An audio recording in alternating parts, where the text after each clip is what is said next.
Alright, let's go. Let's go.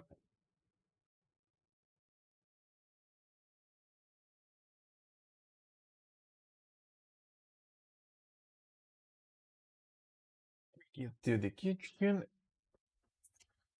and get some of that good stuff going. Alright, there we go. There we go. One moment. Controls over everything. There we go. Got it. Glasses I can remove. Get the camera too.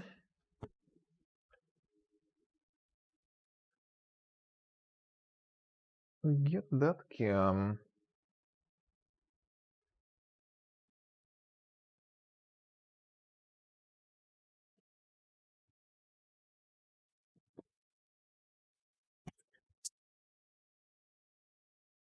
Alright, there it is.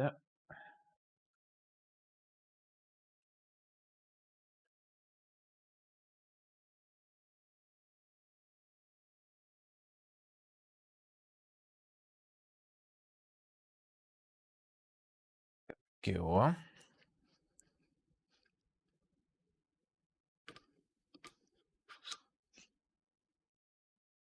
Whoop.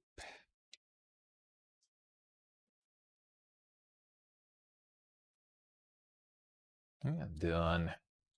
Okay, get some water. Get some of that coffee.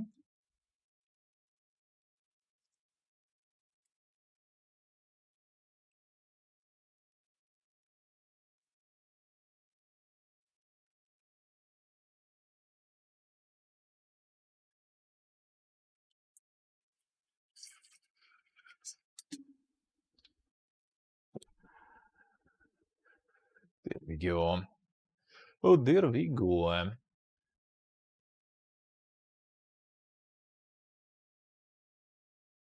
With the support character from someone. Well, how does that work?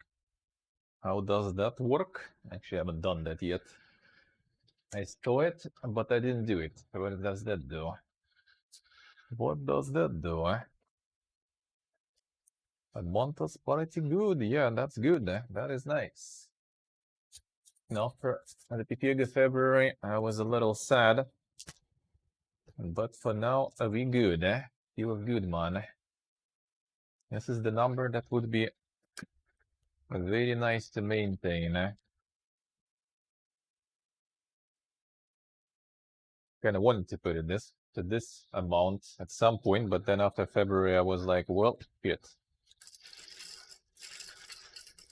Even 400 is not simple, so let's keep it around that.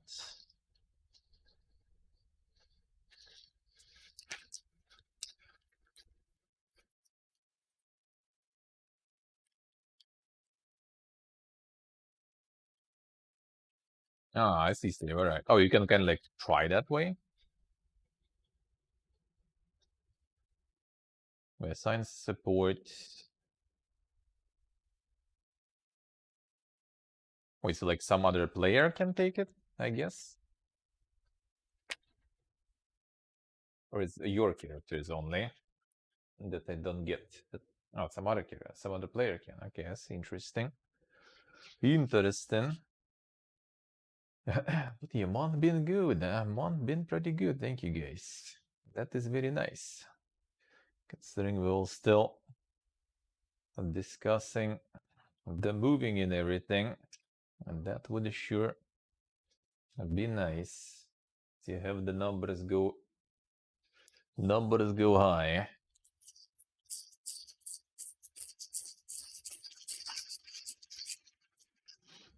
Iridium.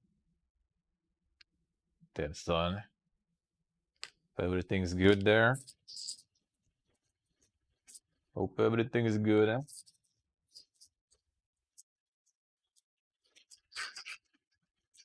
That's some 1KS there.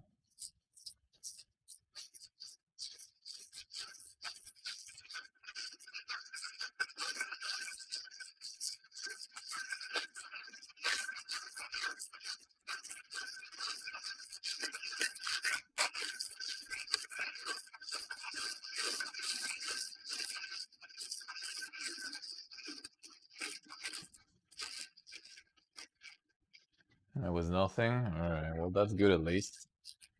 That's good at least. No, so I mean, it just on like the wallet of the company that is organizing those things. I didn't even like withdraw from there. Didn't withdraw from there. Refresh. And so it's gonna be there until I will be able to to peace out. That's pretty much how it is, eh?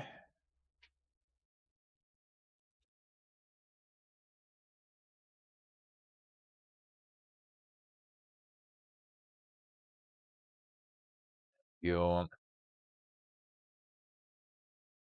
That's still nice. That might be nice. That might be nice. Sure. We can do that.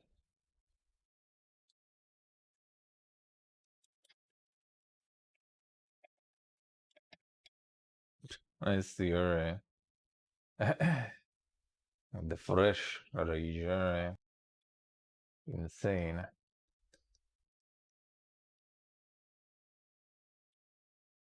Like being called fresh then. Yo, it is,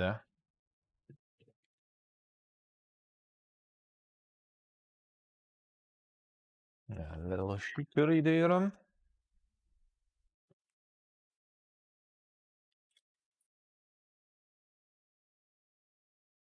I see, alright.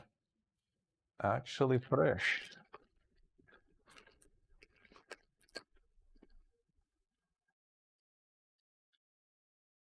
Did I like sponsor stuff and all that gonna be still stored there for some time? I mean, there's still money from my first one there. That's good. Still waiting. A little bit of emergency. My winter jacket situation. If my friend will leave from Uzbekistan, I can take his basement. He rents there now. It's quite good. 250 bucks per month. And like $10-20 for services. That would be nice. But I might also go with him. We'll see how things will go. Depends on where he goes. The only downside with Uzbekistan is that the PayPal doesn't work there. I'm not sure why though, actually. It works like everywhere. In neighboring countries too, but not there. No idea.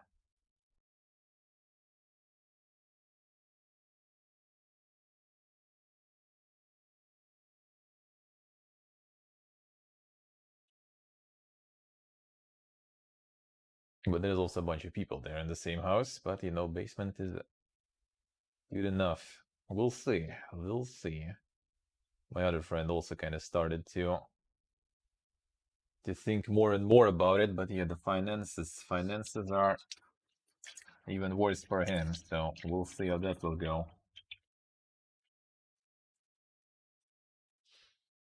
I don't mind paying for his ass too, but right now it's kind of problematic even paying for my own ass.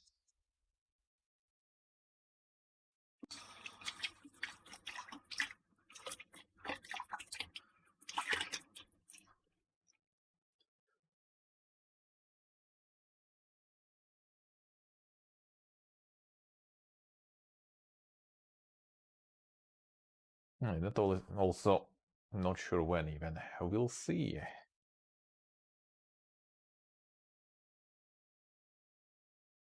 We're gonna get some more updates soon.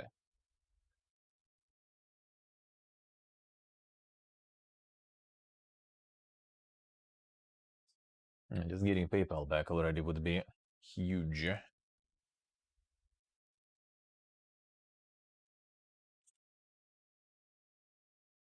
Is Bianca in the forest?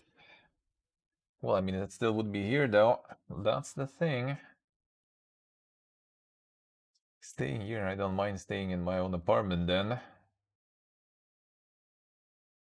It's not even like that much of being worried about, the conscription and stuff. It's more about, how it overall is getting worse and only will be getting worse. and more restrictions going for platforms, you know, not being able to get paid, get the sponsorships and stuff, that kind of stuff.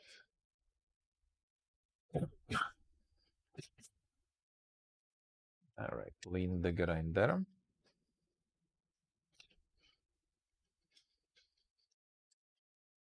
Be nice also to move somewhere where you can actually be involved in some action, but well, that's more complicated. That's why Trizzy is moving to Stockholm now, for example. Everything else, well, not everything, but a lot of other places are. A lot of other places are still kind of bumfuck nowhere in comparison, I guess. If you're not in Stockholm and stuff, be able to change the Twitch payout region, you can. I mean, dude, you think I didn't look into all that? Like hundreds and thousands of times over the past 14 a month. I can now, you know, do the PhD on that topic. Tell you that. Tell you that.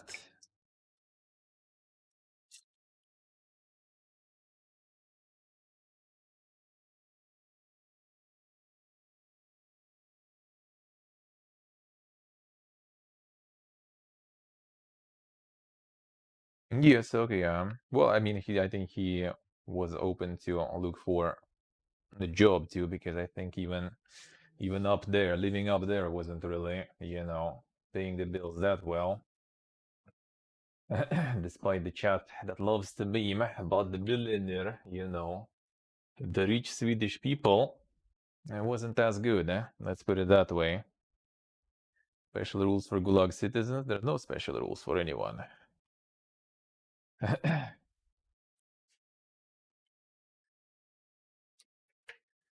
Not on Twitch, at least.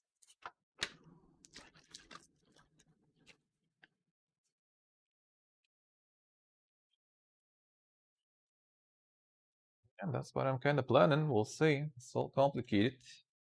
It's all expensive. Totally not doing it solo. Because all that number on the screen is just gonna be dumped into the rent pretty much. Or most of it.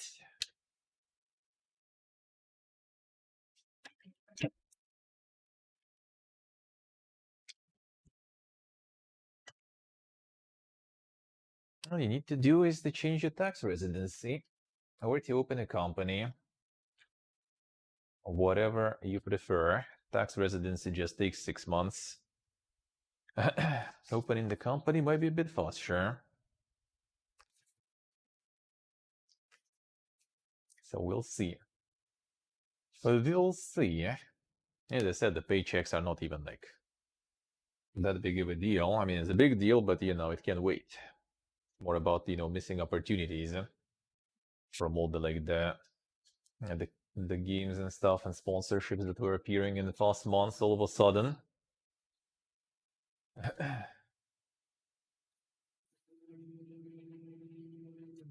And that I could get a little pay for, which would totally help to survive.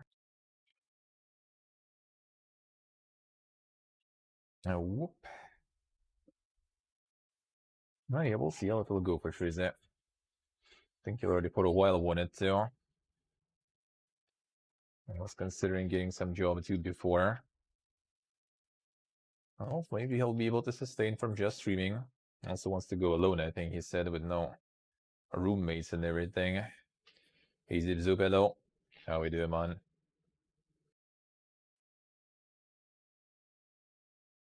But yeah, there's like in Stockholm, there's a shitload of options also. With all the gaming companies, esports streaming and stuff. So if anything, he will be fine. And then the spare time, just doing more of that streaming. Alright, the milk is not scuffed, even though in the same company. Doing the streaming. Yeah, with all those cool-ups and stuff that open up when you live there. It is, yeah, it is very expensive.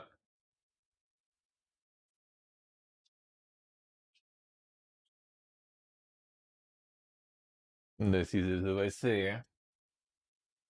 Can you order something maybe? Might be expensive, but you know, better than starving. Yeah, we'll see of the Labor Day, but well, here everything's opened always, so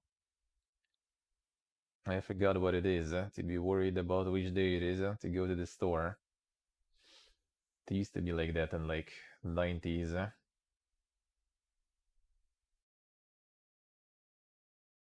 Now, as long as it's like past 8 a.m. and before 11 p.m., you are good.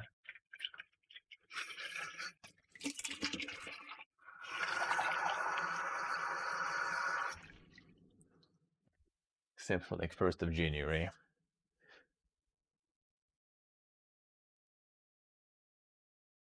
This is what I say.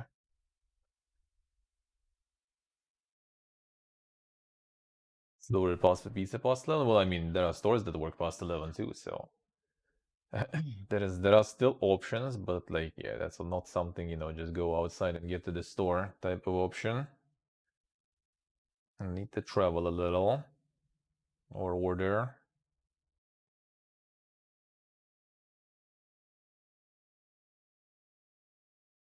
Yeah, the night stores and everything too, so there used to be a lot of them, nowadays not that many. Can sell booze at night, so less profitable. Less profitable. Yeah, when bankrupt, I see now ours mostly just switched from 24 to less. Mostly when they weren't able to sell booze anymore at night. That was the main profit they had there. Alright, let's go. Let's see what can we check for today. There was the Dredge one. Let's read about the Dredge.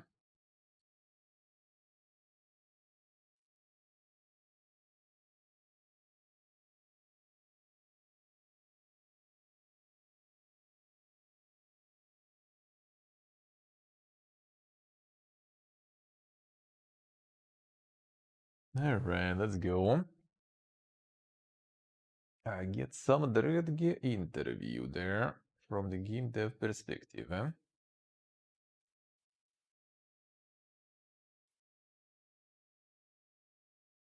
we go. Oh, there we go.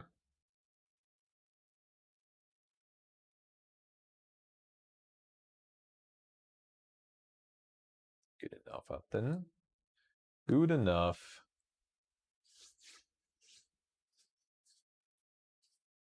This is the way I say. Saved. Saved. Go in the deep. Black Soul Games made spooky fishing RPG a Drödge. Let's see.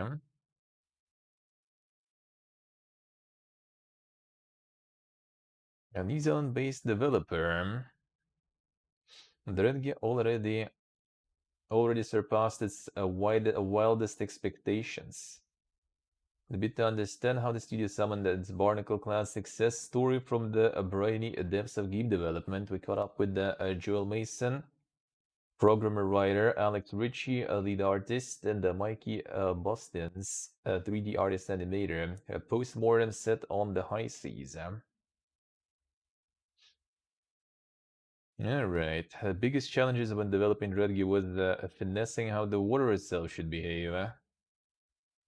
Wave simulation is not a trivial matter. A number of bugs that we eventually ironed out, but there was a period of probably at least 6 months we would be tweaking the water every week. Decided early on that we didn't want the water physics to move the boat because the location of the player in the world should result from the choice players making a relation to their time resource. So we didn't want you to just be able to sort of float everywhere for free in a way. So I guess they were thinking first for some sails or something instead of engines. And that would be kind of cool, but yeah, I guess that would be a little more annoying to deal with. To manage the wind and stuff too. Just some minor spoilers by the way. About the game a little bit. Those who haven't played and haven't watched yet and do care about the spoilers. I already did my full playthrough, all achievements. A very nice game.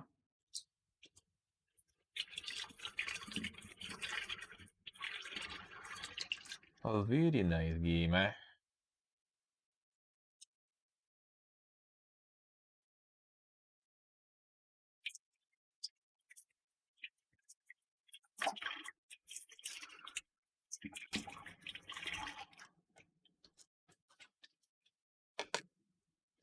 There we go.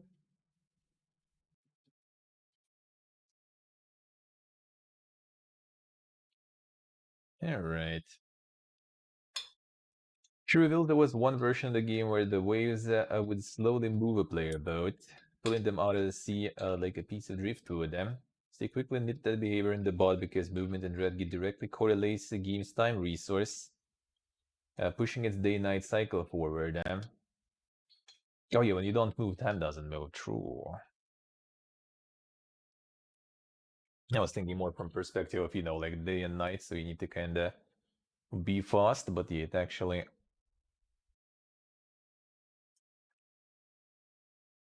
your movement moves time.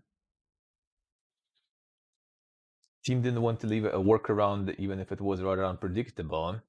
Difficult to decide how waves and draggy should work. A team wanted to have a weather system that changes over time, allowing the calm seas to quickly turn into choppy waters with storm rolls when the storm rolls in. Another design choice that helps ward off a complacency and ensure players remain a little on edge even after they found their sea legs. Still filling the world with the tempestuous ocean that didn't turn players rattling tugboats into high-powered cruise missiles required some fine-tuning.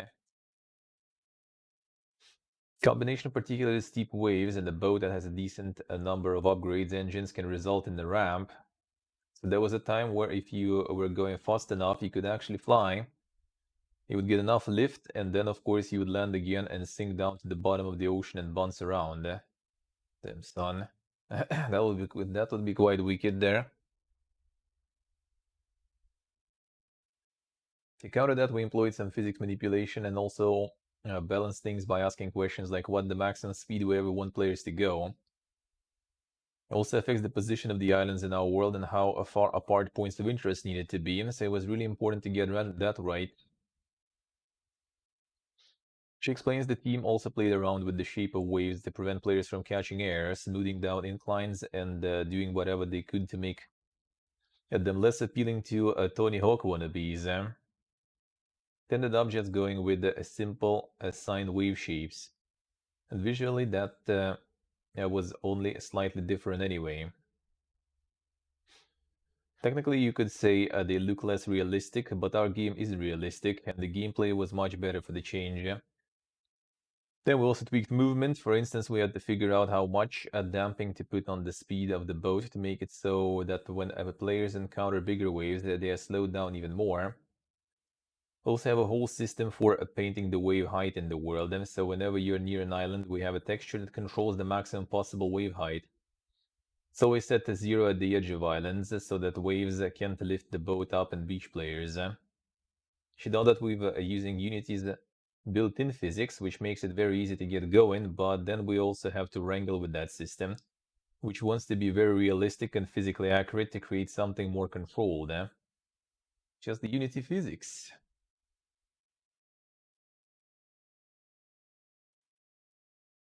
And looking in the various mechanics and environments of Dreadgear, the team relied heavily on repeated playtesting to help ensure the difficulty curve didn't become overwhelming. Mason explains that Black Soul never set out to make a difficult game, so the zones and especially the mechanics weren't locked in from the start. Example, he says team spent a while in front of a whiteboard fleshing out the four corners of the map where Dreadgear's four main zones are located, and before dropping in other points of interest such as townspeople, quest givers, potential quest routes, and other hidden trinkets. Place all of those things down, and then we would have to factor in the monster for the region and how they'd interact with both the environment itself and the player. Always wanted our monsters to be pretty unique in each zone, So we did that for Gale Cliffs and Stellar Basin, and that went great. And then we got to Twisted Strand. Mason says the team had penciled in a monster idea for Twisted Strand that initially took the guise of a creature that would charge down players. To counter the charge, players would need to pull out a harpoon gun and shoot it one or more times. Maybe you would chase it, maybe it would chase you, but it was planned to be dynamic. Was a problem with that idea, though. The harpoon gun would rely on first-person aiming, and it became clear that controls wouldn't be easy to use or implement, especially on rough seas. Thought about doing some auto-aim thing, where you just had to be close to the monster to use the harpoon, or maybe even attach it to the broadside of the boat so that it could also auto-fire. None of those options, however, felt truly satisfying. Yeah, I feel that would be kind of like some type of heartland, I guess, kinda. Some sort of like new, like can do some whaling and everything, for example. As a fishing stuff too. Probably would get some people mad though over that, of course.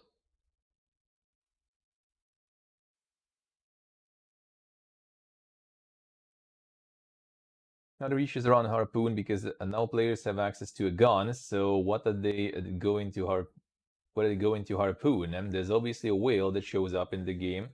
They're going to run around and start trying to shoot the whale, or they'll go to another location and start trying to shoot the town. True. They'll just shoot things that they're not supposed to, and it'll break the immersion of the game, especially when the world doesn't react back. Not fools. The disc jumping.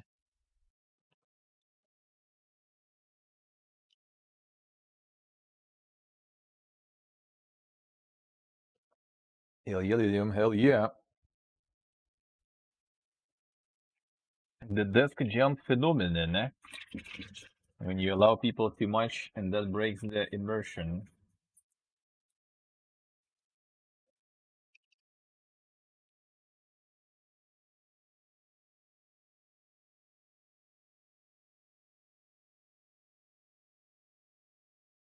Ultimately, team felt that in terms of its actual moment-to-moment gameplay, is more of a puzzle game than anything else. And so forcing players to quickly switch genres by turning the game into FPS, albeit briefly, would have felt like pulling the rug out from under them. With a failure that influenced the team's wider design philosophies when it came to implementing Redge's core mechanics and power-ups. We wanted to make sure that our abilities and those things you can unlock in every zone weren't just one-trick ponies. We wanted them to be useful in every zone. That's why, for example, the dynamite players eventually unlock can be used across the entire map to unlock routes, shortcuts, and secret areas that might have previously been inaccessible.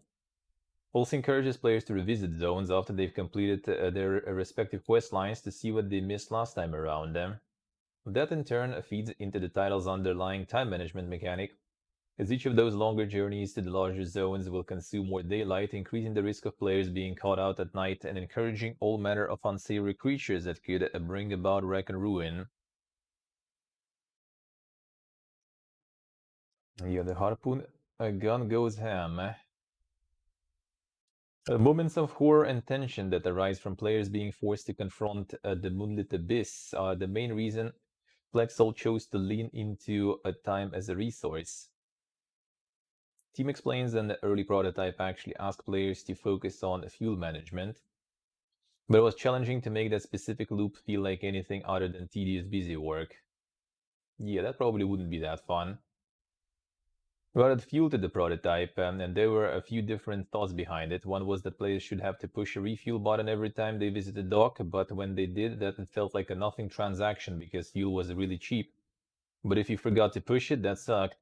Alternatively, we could have made the refueling automatic, but that made the mechanic feel irrelevant until the point where you actually run out of fuel in the water. And we said, well, we're not going to kill the player for that, so let's just make them move really slowly. That also didn't feel good, but we still wanted players to feel the excitement of being caught out at night, so that's why a time became the resource instead. I think fuel could kind of work though. Fuel could be a mechanic that would kind of limit, the exploration range. But yeah, like when you run out of fuel, should come up with something for that probably. Could also make it kind of horror thingy, I guess, though. could be kind of nice, I feel. A little bit of limitations of exploration, and then you can kind of plan, you know, the progression of player better. So you kind of like need to do like a bunch of stuff in some range, basically, where fuel allows you sort of. Then you kind of go get like bigger, like upgrading the hull, for example, increase the size of the fuel tanks, right? So you can kind of like go somewhere further. But then you kind of start in the center, though, right? So then one upgrade and you can go everywhere already. Which I mean, I guess also works. Just the starting area kind of limited, and then you upgrade and you can already go like to one corner, then return back, refuel, go to another corner. Some more planning and stuff, yeah.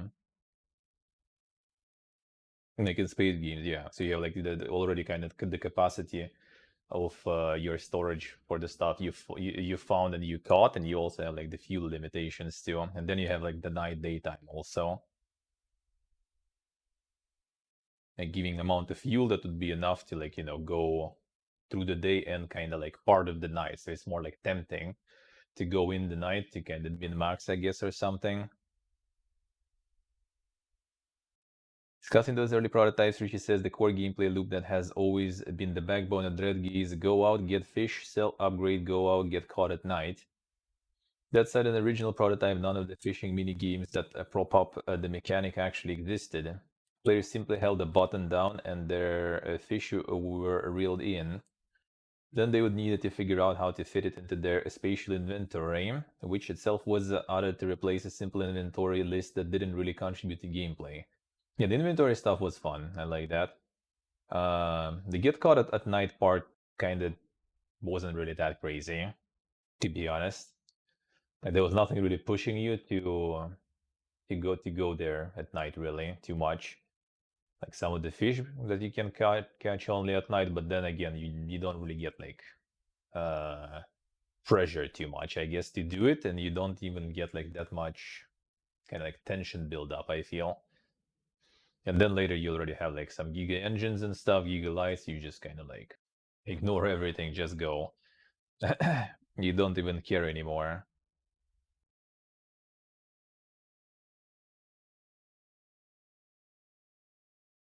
So we eventually decided to accentuate that aspect of gameplay with a myriad of fishing games, most of which revolve around time and the button presses.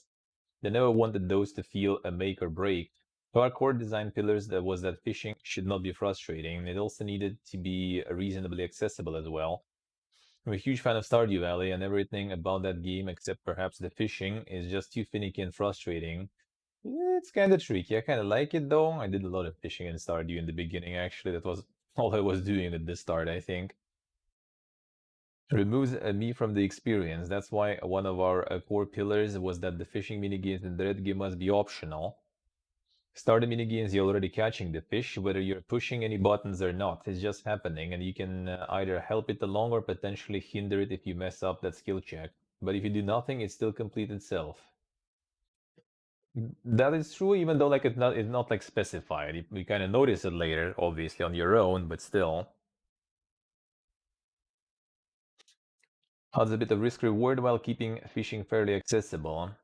Also have an accessibility setting that removes some penalties from the minigames to make it easier, because Dreadgeese isn't a fishing sim. True. These two, alright. You ask the team to chat about their successes. The twisted form of scope creep emerges from the shallows, and Blackcell though managed to ward off that particular menace by adhering to its original vision, how large the game should be. But there was mechanical iteration resulting in features either being saved or tossed overboard. Relic's final form is remarkably similar to the studio's earliest pitch. Boston explains there wasn't really a time where the team had to crunch, and all of the features they deemed necessary were properly scoped out, so they knew how long it would take to implement each one. We knew that for one thing to happen, we might have to pull something away in another areas, so we knew how to stay on track. Formation scope management essentially boils down to asking some simple but critical questions. How long is this going to take?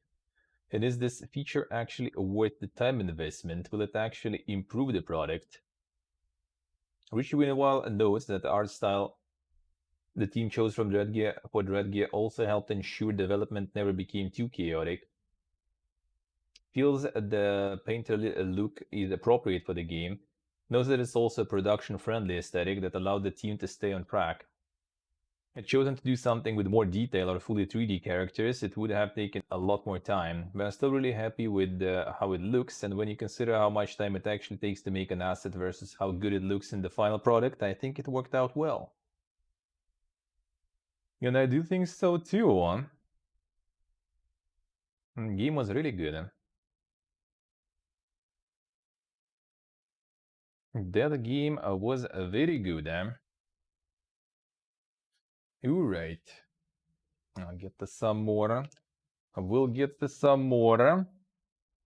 I got a bit late into this today. We need to still do the news recap, so let's go. Let's go get that going. Yeah, that game was very nice. That was a very nice game. Something I wouldn't mind playing some more with like DLCs and stuff even, not ironically.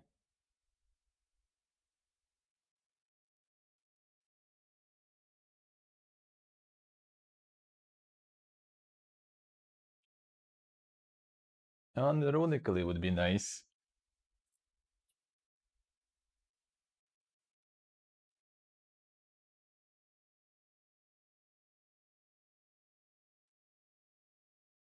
There we go.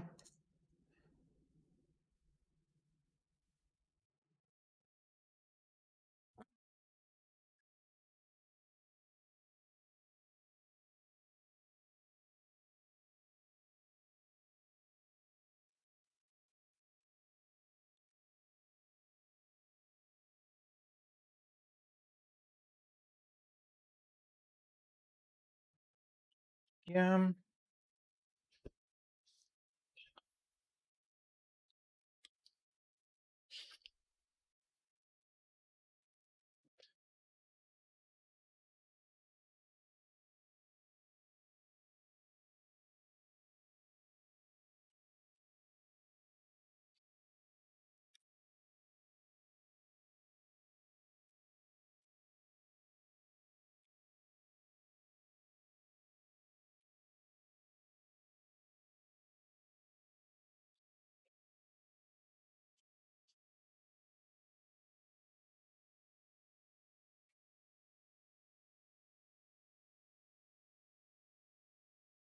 There we go. All right.